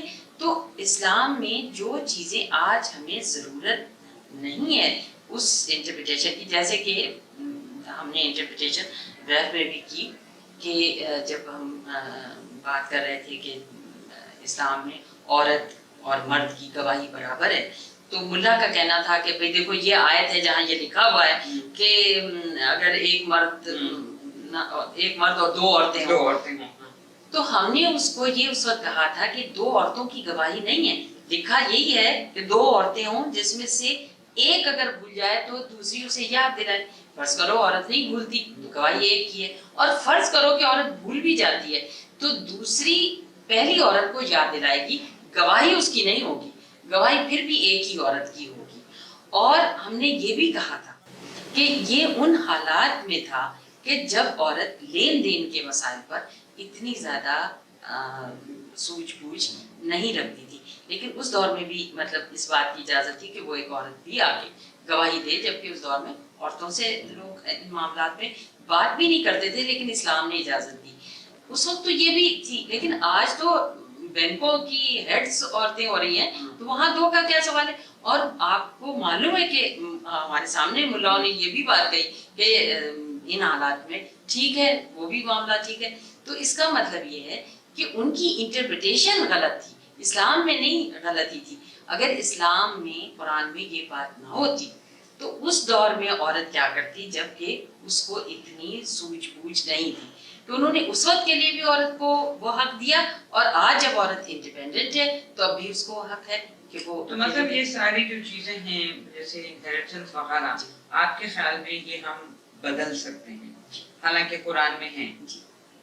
میں تو سمجھتی ہوں دیکھیے اس میں یہ ہے، اور اگر ہم بدلیں تو پھر عورت کی آزادی اور جو لبریشن ایمانسیپیشن کی بات ہم کر رہے ہیں، تو اسلام کے اس میں جیسے آپ نے کہا کہ خیال جو ہے اس کا ایک اسپرٹ یا فلسفی جو ہے، اس میں عورت کو آزادی بالکل مطلب ایکولی مل سکتی ہے. آپ کا خیال؟ میں یہ سمجھتی ہوں کہ عورت اور مرد میں کوئی تمیز قرآن یا اسلام میں نہیں ہے، دونوں کو مکمل وہ جو وہی میں آپ کو کوٹ کروں کہ وہ جو عورت کھیتی ہے اور مرد، مطلب بہت سی چیزیں قرآن میں ایسی لکھی گئی ہیں وہ بالکل ہی مطلب قرآن میں سلیوری کی بھی بات ہو رہی ہے، قرآن میں بہت سی ایسی چیزیں آ رہی ہیں. جی آپ ایک سوال کا میں پہلے آپ کو جواب دیتی ہوں. آپ نے کہا کھیتی کا لفظ، اس کو آپ دو معنوں لے سکتی ہیں. ایک تو یہ آپ کہہ سکتی ہیں کہ یہ عورت کو ڈیگریڈ کرنے کا ایک جملہ ہے، لیکن اگر آپ دوسری شکل میں دیکھیں تو جس ریفرنس کے ساتھ وہ آیت آئی ہے وہاں اولاد کا ذکر آیا ہے. تو پروڈیوس کرنے والی جو ہے، کھیت کیا پروڈیوس کرتا ہے؟ اناج پروڈیوس کرتا ہے. اسی طرح ماں جو ہے وہ اولاد پروڈیوس کرتی ہے، باپ نہیں. مطلب وہ لکھا ہوا نا کہ یہ تمہاری کھیتی ہے، اس کے ساتھ تم کچھ بھی کر لو. نہیں کچھ بھی کر لو، نہیں بات آ رہی ہے نا، کچھ کر لو کی بات نہیں ہے. یہ تمہاری کھیت ہے، یہ تمہارا کھیت ہے. وہ چونکہ شوہر کو کہا ہے تو بیوی کے لیے کہا کہ یہ تمہاری. اب شوہر کو تو کھیت نہیں بنایا نہیں، لیکن وہ اس کی مطلب سوچ میں تھوڑا سا مطلب فرق ہے. میں اس کو صرف یہ سمجھتی ہوں کہ وہ انہوں نے ایک بیوی اور مطلب نسل انسانی کے بڑھانے کا ایک جملہ ہے، یہ اس کو اس اسٹائل میں انہوں نے. ایسے ویسے محنت بہت ہے، وہ مارنے پیٹنے کا بھی آپ کو پتا ہے. ہاں جی، انہوں نے کہا کہ مار سکتے ہیں اور مطلب الگ کر سکتے ہیں اگر وہ کہنا نہ مانے. لیکن کہنے کے لیے بنی وہاں پہ بھی آپ بالکل درست کہہ رہی ہیں، لیکن یہ بھی ہمارے ملاؤں نے تو یہ کر لیا کہ شاید ہر چیز پہ یہ، وہ صرف کرپشن پہ ہے.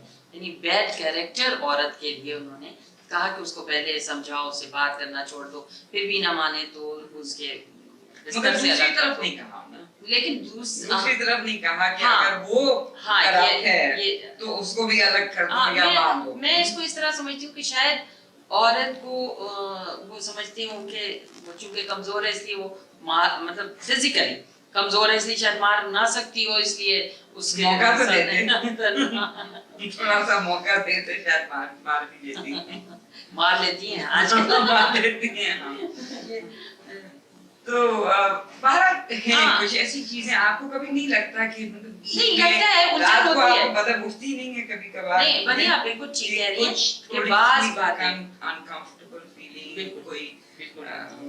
मतलब जैसे बाजी का ये कहना है ना कि मुसलमान मैं अपनी मेरा एक दीन है, वो कह रहे हैं कहती है कि मेरा दीन है इस्लाम, मगर मैं कहती हूँ कि अच्छा अगर मुसलमान बनना है तो कुरान ना पढ़ो मतलब कि कुरान में ऐसी चीजें हैं जी। जो अलग कर देती हैं, तो ठीक है अपना रिश्ता खुदा के साथ रखो और बीच में किसी को ना लाओ, कुरान को भी नहीं, क्योंकि कुछ ऐसी चीजें वाकई हैं कुरान में। हाँ नहीं आप सही कहती हैं कि बात चीज़ों में उलझन होती है, उसको मैं इस तरह समझती हूँ बनी कि हो सकता है कि हमारा जहन अभी तक वहाँ ना पहुँच सका हो सकता है कि उसमें भी कोई ऐसे माने हो जो हमारे लिए बेहतरी का सबब बन सकते हो, जिनको हम अभी नहीं समझ सके। बहुत सारी चीज़ों को इंसान नहीं, और ये समझना कि कुरान को हमने पूरी तरह से समझ लिया, तर्जुमा पढ़ लिया तो हमने समझ लिया, ये गलत है। मतलब जाहिर है कि हमने उसको सतही तौर पे समझा है, उसको डीपली जाकर अभी भी हम दावा नहीं कर सकते, तो ये भी एक चीज हो सकती तो है। आपका क्या ख्याल है कि इस्लाम एक खास मजहब या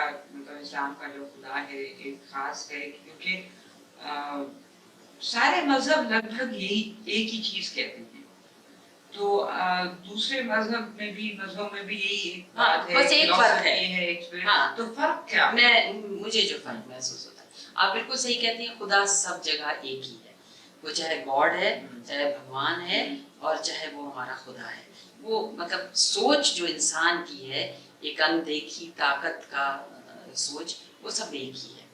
अब फर्क जो हमारे मजहब में और दूसरों के मजहब में, अच्छी बात है हर मजहब ने सिखाई, लेकिन हमारे यहाँ पूरी जिंदगी गुजारने का एक तरीका बताया जिसे हम दीन का लफ्ज इस्तेमाल करते हैं, दूसरे जो है वो सिर्फ मजहब कहते हैं कि मजहब है, वो रिचुअल जो मतलब आप तरीका इबादत का तरीका है या थोड़ी सी फिलॉसफी है। दीन की बात वो भी करते हैं नहीं मेरा ख्याल है किसी भी मजहब में दीन नहीं है, दीन नहीं है, मतलब बाकायदा एक एक तरीका आपको बताया जाए कि आप इस तरह अपनी जिंदगी को गुजारें। अच्छा वो इस्लाम में है, क्योंकि इस्लाम एक वाहिद मजहब है जिसमें पैगंबर की जिंदगी में ही उन्होंने गवर्नमेंट संभाल ली थी, मतलब बाकी जो है वो कुछ पैगंबर आकर चले गए और बाद में किसी और ने संभाला, एक ये वाहिद मजहब है जिसमें उनकी जिंदगी में ही वो गवर्नमेंट के मतलब हेड बन गए मदीना में, तो वो तो कानून तो आने ही थे कि ये करना वो करना, क्योंकि वो गवर्नमेंट बन गए थे। एक तो फिर आ जाती शरीयत जिसको कि हम नहीं समझते, वो तो इंसानों की बनाई हुई चीज है। कुरान में भी देखें कि आधा कुरान मक्का का है और आधा कुरान मदीना का है, तो मदीना वाला जो कुरान है उसमें लॉज वगैरह आ जाते हैं, ये फर्क है दूसरे उसमें, बाकी खुदा सबका एक ही है, उसमें क्या फर्क है, मतलब बहुत इंसानियत हर मजहब सिखाता है, वो अलग बात है कि ना मुसलमान इंसानियत पे चलते हैं और ना कोई दूसरे मजहब वाले चलते हैं, मतलब काफिर तो कोई नहीं है, मैं तो नहीं समझती सिवाय उनके कि आप उनको काफिर का लफ्ज शायद इस्तेमाल कर लें जो सिरे से ही मजहब को एथियस्ट है, एथियस्ट लफ्ज काफिर मेरा तो निकाल है, अब तो कोई मैं भी नहीं समझती। तो ये जो हमारी अभी लोग बैथ के बारे में बहुत कहते हैं और अभी मेरा ख्याल डिबेट चल रही है, और परसों मुबारका ने भी ये अपने इंटरव्यू में कहा था कि जो मतलब उनको अभी वो कहते हैं कि बैथ ने जो गलती की थी वो ये की थी कि मजहब को स्ट्रेटेजिकली से इस्तेमाल किया था ज़िया के खिलाफ, और इसकी निहायत ज़रूरत थी क्योंकि आम लोग मजहब का सोचते ही नहीं हैं, और दूसरा इस बहस में पढ़ना ही नहीं चाहिए क्योंकि मौलवी तो बाजी ले जाएंगे। तो आपका अपना अब क्या ख्याल है, अब हम देख रहे हैं वैफ 82, 83, 85 जब मतलब ज्यादा इसमें ताकत थी और काफी औरतें हमारे साथ आ गई थी, मूवमेंट काफी हद तक वैफ ने ही चलाई थी, चाहे मतलब आप बिल्कुल पॉलिटिकल मूवमेंट तो यहाँ तक करती हूँ कि जी हाँ لاہور میں چلی تھی جہاں اسلام کا استعمال زیادہ ہوا جی تھا. ہاں تو اس کے بارے میں آپ نے کچھ سوچا ہے ناؤ ان ہائنڈ سائڈ جب جی آپ جی سوچتی ہیں جی کہ میں یہ جو کرٹیسزم آتی ہے جی جی آپ کا اپنا کیا خیال ہے کہ صحیح کیا میں تھا تو ہم نے؟ بڑی سمجھتی ہوں کہ ہم نے بالکل صحیح کیا تھا. لوگوں نے اور خواتین نے خاص طور سے اور مردوں نے بھی اس کو جو ہم نے بات کہی کہ یہ اسلام کی غلط انٹرپریٹیشن ہے, اسلام یوں نہیں یوں کہتا ہے, اس نے ہماری باتوں کو سنا ہے اور سمجھا ہے, اور آج وہ پروگریسو سوچ لوگوں میں پیدا ہوئی ہے. اور اس کا میں کریڈٹ ویف کو دیتی ہوں اور ویف کی خواتین کو دیتی ہوں جن کی موومنٹ سے یہ چیز عوام کے ذہنوں میں آئی. اس سے پہلے تو عورت کا نام بھی کوئی نہیں لیتا تھا. بہت پروگریسو لوگ یہاں پڑے تھے, بہت مطلب ایسی آرگنائزیشن بھی موجود تھی, لیکن کبھی آپ نے یا میں نے نہیں دیکھا کہ عوام تک یہ بات پہنچی ہو. اور یہ بات پہنچی ہی اس لیے کہ ویف نے ایک صحیح گراؤنڈ جو ہے اس کو پکڑ کر بات کی اور بولڈلی بات کی.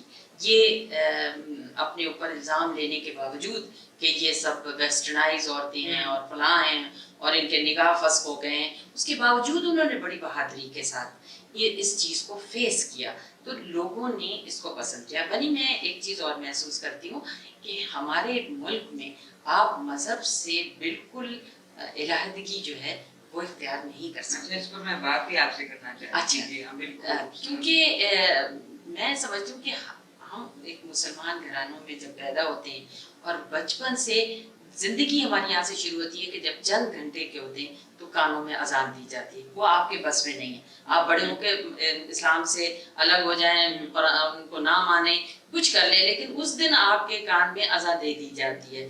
پھر اگر لڑکے ہیں تو ان کے ختنے بھی ہو جاتے ہیں, لڑکیاں ہیں تو ان کی 4 سال کی عمر میں بسم اللہ ہو جاتی ہے. تو آپ اس معاشرے میں سے جب گزرتی جاتی ہے, قرآن پڑھنے کے لیے آپ کو بٹھا دیا جاتا ہے, تو یہ چاہے عربی میں آپ نے پڑھا ہو, یہ بھی آپ کے ذہن میں بٹھا دیا جاتا ہے کہ یہ ایک مقدس کتاب ہے.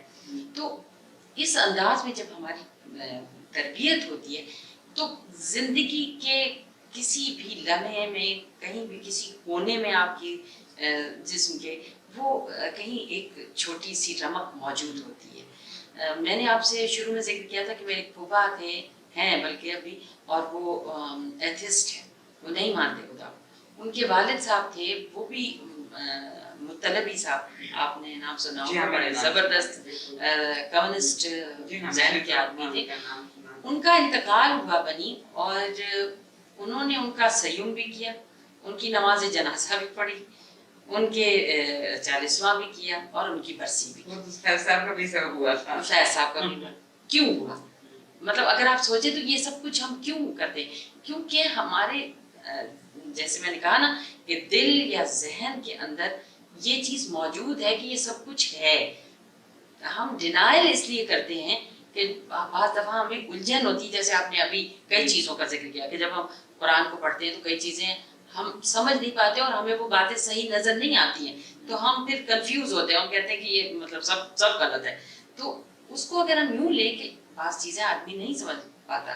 میں اگر فلسفی کی ایک بالکل شروع کی کتاب پڑھوں تو شاید مجھے سمجھ آ جائے, لیکن اگر میں کوئی تھیسس کسی کا پڑھنے لگوں تو میرے تو یوں اوپر سے گزر جائے گا, تو میں کہوں کہ یہ سب غلط سلط ہے, پتہ نہیں کیا بکواس لکھا ہوا ہے, تو وہ بکواس نہیں ہے, وہ میں نہیں سمجھ سکی, اصل چیز یہ. تو اگر قرآن کو ہم اس طرح لیں تو مسئلہ نہیں کوئی بنتا ہے, لیکن اگر ہم اس کو اس طرح نہ لیں تو پھر ہمارے لیے وہ پرابلم کریٹ ہوتی ہیں. تو ایک تو میں یہ سمجھتی ہوں کہ ہمیں اسلام سے بالکل علیحدہ ہو کر بات کرنا جو ہے وہ بالکل سوٹ نہیں کرے گی, اور آپ کی بات کوئی نہیں سنے گا. لیکن جب ہم اسی میدان میں بات کریں گے, اسی ریلیٹیوز میں بات کریں گے کہ بھئی یہ آپ کہتے ہیں کہ اسلام یہ, اور میں کہتی ہوں نہیں اسلام یہ, اور جب میں وہ انسانوں کے قریب ترین بات کو کہوں گی کہ یہ اسلام ہے, تو جو لوگ اسلام کو بھی مانتے ہیں اور یہ بھی چاہتے ہیں کہ ان کے مسائل کا حل بھی ہو, تو وہ میرے ساتھ زیادہ آئیں گے, ملا کے ساتھ نہیں جائیں گے. آپ نے دیکھا کہ ترکی میں اتا ترک نے ان تمام ملاؤں کو ختم کر دیا, لیکن کیا اسلام ختم ہوا؟ اسلام نہیں ختم کیا, انہوں نے ملا کو ختم کیا. آج ہم پاکستان میں بھی ایسے ہی کہتے ہیں کہ وہ جاہل ملا جو غلط انٹرپریٹیشن اسلام کی کر کے اسلام سے لوگوں کو دور کر رہا ہے، اس کی بات نہ سنو یا اس کو ختم کرو، لیکن پروگریسو ذہن کو ختم کرنے کا مسئلہ نہیں ہے۔ 2 سوال میں صاحب سے اور ہیں، ایک یا 3 سوال۔ ایک تو لوگ، آپ نے جو ابھی بات کی ہے کہ ہم پیدا ہوتے ہی ایک وہ ایک سلسلہ شروع ہو جاتا ہے، وہ کہیں نہ کہیں تو وہ بیٹھتا ہے، تو کافی حد تک یہ جو رسم وغیرہ ہے یہ کلچرل ٹریڈیشنز بھی ہیں، تو کیا ہم کلچر کی وجہ سے مسلمان ہیں کہ ہم میں کچھ ایسی خواہش ہے یا ضرورت ہے انسانوں میں کہ وہ کسی چیز میں بلیو کرے؟ ایک تو سوال یہ ہے، اور پھر آپ سے ذاتی سوال یہ ہے کہ آپ کو خاص کیا ضرورت ہے کہ مطلب مذہب آپ کی زندگی میں اس کا کیا رول ہے، اور آپ کو خاص ضرورت ہے اس چیز کی یا اللہ کی؟ 2 سوال یہ ہیں، پھر تیسرا سوال وہ بڑا آپ نے انٹرسٹنگ سا سوال کیا ہے۔ پہلا جو آپ کا سوال ہے کہ یہ جو سوشل ہماری ضرورت یا نیڈس ہوتی ہیں ان کی تحت، یہ سوشل نیڈس بنی کیسے؟ مطلب ہم فرض کر لیجیے ہندو اور مسلمان ایک ہی زمین کے پیداوار ہوتے ہیں، ایک ہی انوائرمنٹ میں بڑھتے اور پلتے، لیکن سوشلی جو ہمارے مذہب نے ہمیں جو چیزیں بتائی ہیں، جیسے میں نے آپ سے کہا کہ کان میں اذان دینا اور ختنے کرنا اور یہ مسلمان کرتا ہے، ہندو کچھ اور کرتا ہے اپنے مذہب کے حوالے سے، تو یہ سوشلی ایک جگہ رہنے کے باوجود مذہب ان دونوں چیزوں کو الگ کر دیتا ہے، مسلمان کے لیے الگ اور ہندو کے لیے الگ، کرسچنس کے لیے الگ، یہودیوں کے لیے الگ۔ تو اس کا مطلب یہ ہوا کہ مذہب انفلوئنس کرتا ہے سوشل چیزوں پہ، نہ کہ سوشل چیزیں انفلوئنس کرتی ہیں مذہب کے اوپر، میرے پوائنٹ آف ویو سے۔ دوسری بات آپ نے کہا کہ مجھے کیوں ضرورت پڑتی ہے، مجھے اس لیے ضرورت پڑتی ہے بنی کہ مجھے یوں لگتا ہے کہ بالکل مادر پدر آزادی جب انسان کی ہو جاتی ہے تو آپ کی ڈسپلن جو لائف کی ہے، اپنی زندگی کے اندر انسان اپنے آپ کو ڈسپلن میں رکھنا چاہے، اس کے لیے اسے کسی چیز کی ضرورت پڑتی ہے۔ اور اگر آپ یہ کہیں کہ جی آپ کو ملک نے یہ آئین دے دیا ہے، اس کے سارے آپ ڈسپلن قائم کر لیں، تو ہم یہ بھی سوچتے ہیں کہ ہم اس کو توڑ بھی سکتے ہیں کیونکہ یہ ہمارا اپنا بنایا ہوا ہے، ہم جب چاہیں۔ لیکن ایک اندیکھی قوت کا جب ہمیں احساس ہوتا ہے اور ہم سمجھتے ہیں کہ ہم اس کو نہیں توڑ سکتے، اگر ہم توڑیں گے تو ہم یہ کوئی بہت بڑا گناہ کریں گے، سن کریں گے، تو ہم اسے نہیں توڑتے ہیں۔ پھر ہم توڑ سے تو بہت ہیں، مطلب جان کے نہیں کرتے، شاید انجانے میں یا اس طرح کرتے، لیکن میرا مطلب ہے ڈسپلن کی جو میں محسوس کرتی ہوں کہ ہم اپنی زندگیوں کو ایک ڈسپلن میں رکھنے کی خاطر اس کو ہمیں ضرورت پڑتی ہے۔ دوسرے یہ کہ شاید یہ میری اپنی ذاتی ہو، اوروں کا نہ مسئلہ ہو، کہ جب بھی میں کسی چیز سے پریشان ہوتی ہوں تو اس پریشانی کو دور کرنے کا میرے پاس جو طریقہ ہے وہ یہ ہے کہ میں اسے اللہ کے پاس لے جاتی ہوں، سہارا ہے، ایک مجھے مطلب قوت بھی ملتی ہے وہیں سے، ایک سہارا بھی ملتا ہے مجھے وہیں سے۔ ممکن ہے کہ جو کام میں کرتی ہوں وہ میری اپنی محنت کی وجہ سے یا اس سے سکسیسفل ہوتی ہوں، لیکن میں کئی دفعہ سمجھتی ہوں کہ یہ میرے خدا سے جو میں نے مانگا تھا یہ مجھے اس کا ہے پھل، مجھے اس کا ملا ہے۔ یہ بھی ایک مطلب ایک بڑی سیٹسفیکشن، ایک سکون۔ شاید اگر یہ مذہب میرے پاس نہ ہوتا تو شاید میں زیادہ پریشان ہوتی، مجھے بہت ساری گولیاں کھانی پڑتی سکون کے لیے، نیند کے لیے کھانی پڑتی، جو مجھے آج نہیں کھانی نہیں آتا جب وہ چیز ہوتی نہیں۔ اس کو میں اس طرح لیتی ہوں، ہاں میں نے آپ کو بتایا نا جو میں نے قرآن کے لیے جس طرح سوچا ہے اسی طرح میں سوچتی ہوں کہ یہ بات نہیں ہوئی تو شاید اس میں بھی اللہ کی کوئی بھلائی میرے لیے ہو جو مجھے نہیں سمجھ آ رہی ہے، اس وقت نہیں آ رہی ہے، شاید کل آ جائے سمجھ کہ اسے میرے ساتھ یہ کیا، اس وقت تو مجھے لگ رہا ہے جو میرے ساتھ اس نے بڑا ظلم کیا۔ میری بہن کا انتقال ہوا، میرے ماں کا انتقال ہوا، تو مجھے اس وقت بڑا سخت غصہ آیا، خدا پہ غصہ آیا کہ اس نے میری اتنی عزیز ترین متاع مجھ سے چھین لی۔ میں نے سوچا یہ بچی جو آج 1 سال کی ہے اس سے اس کی ماں چھین لی، کیوں چھینی، کیا اس کا جرم کیا تھا؟ تو کیا خدا ہے یہ. لیکن دوسرے لمحے مجھے بنی خیال آیا ہو سکتا ہے اس بچی کی اس میں کوئی بہتری اللہ کی منظور ہو, کوئی اور ایسا مسئلہ ہو جو مجھے نہیں آج سمجھ آ رہا, شاید کل ہم اس سوال کا جواب پا لیں. تو اب اگر یہ مذہب کی یہ چیز میرے اندر نہ ہوتی تو شاید میں پاگل ہو جاتی, شاید میں دماغی توازن اپنا کھو دیتی. لیکن اس ایک سہارے نے مجھے پھر کنٹرول کر کے مجھے نارمل رکھا. میں سمجھتی ہوں کہ یہ چیزیں انسان کو بہت سی چیزوں سے جو ہے وہ محفوظ کرتی ہیں.